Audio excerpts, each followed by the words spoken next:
muted. Thank you so much, Senior, for the mic. Thank you so much for hosting us this evening. Pretty much looking forward to the conversation on the public debt, largely to hear the insights on the odious debt that has been made public recently. Also, just to chime in on the ongoings, I'd say we need to keep the spirit really, really high and don't let our guard down at any point.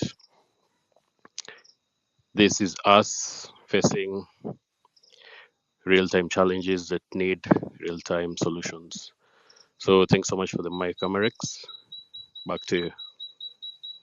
All right, thank you very much, Joe Baleat. Where are you calling us from? Are you a Kenyan?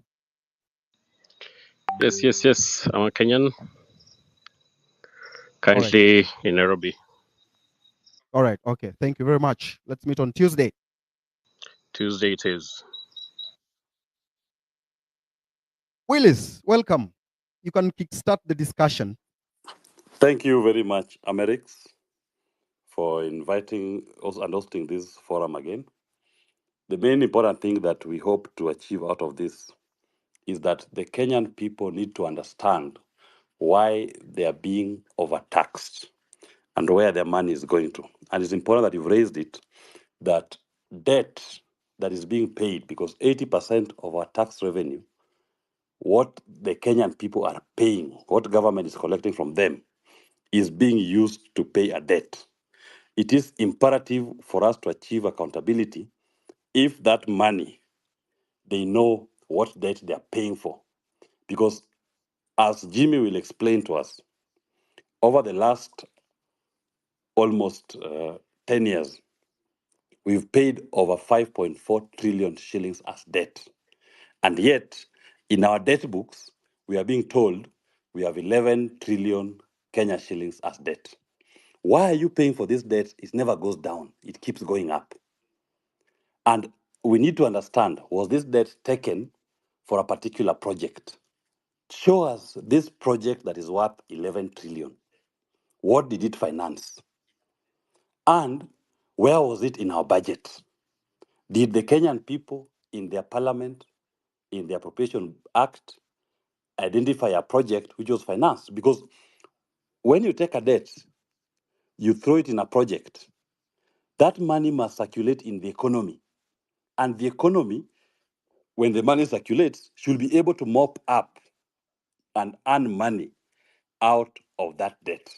The debt should be able to pay for itself once the money has circulated in our economy. Those are questions that Kenyans need to ask.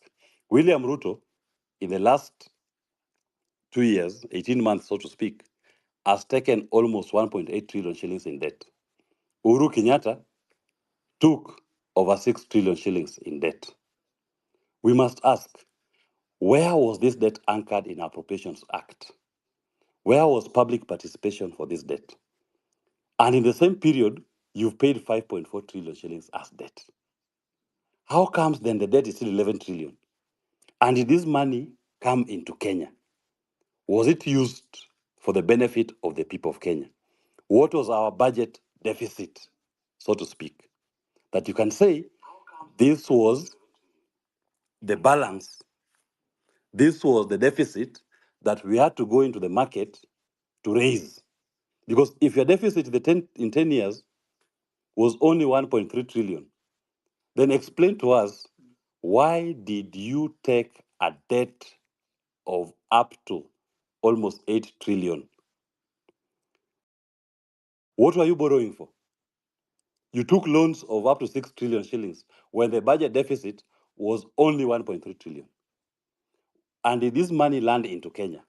Because when we explain this concept, you'll notice that some of the money was taken and the money didn't even land in our consolidated fund. The money went into other private accounts, other people's accounts, accounts that are not in the CFS. the controller of budget cannot explain. In fact, if you ask her, she will say she cannot trace those payments that were made, even the receipt of the debt. All she can show you is that money left our CFS to pay for that debt. But she cannot show you money coming from the lender into our CFS account. The issue of domestic debt, our banks locally here issue treasury bills every day, government issues, and they go and take it up. Your own money, your deposits, because banks don't have their own money. It is your deposits they rely on. These banks have been buying bonds and bills every day.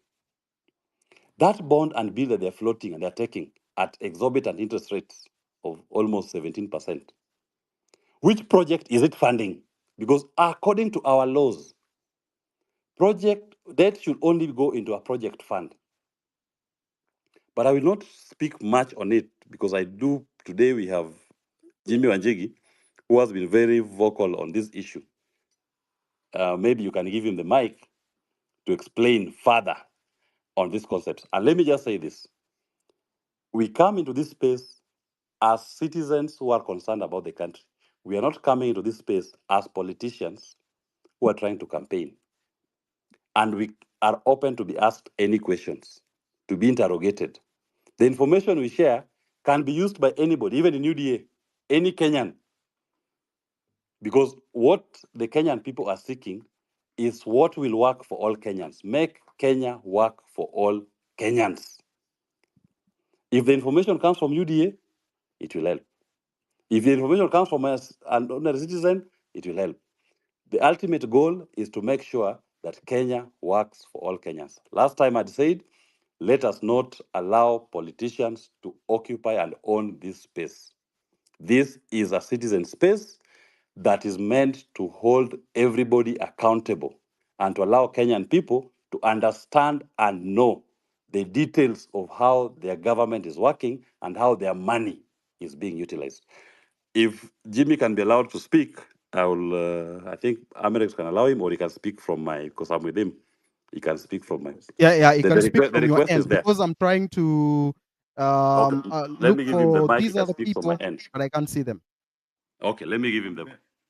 He is in, but the request has not been admitted. Mercy, I'm looking for Mercy.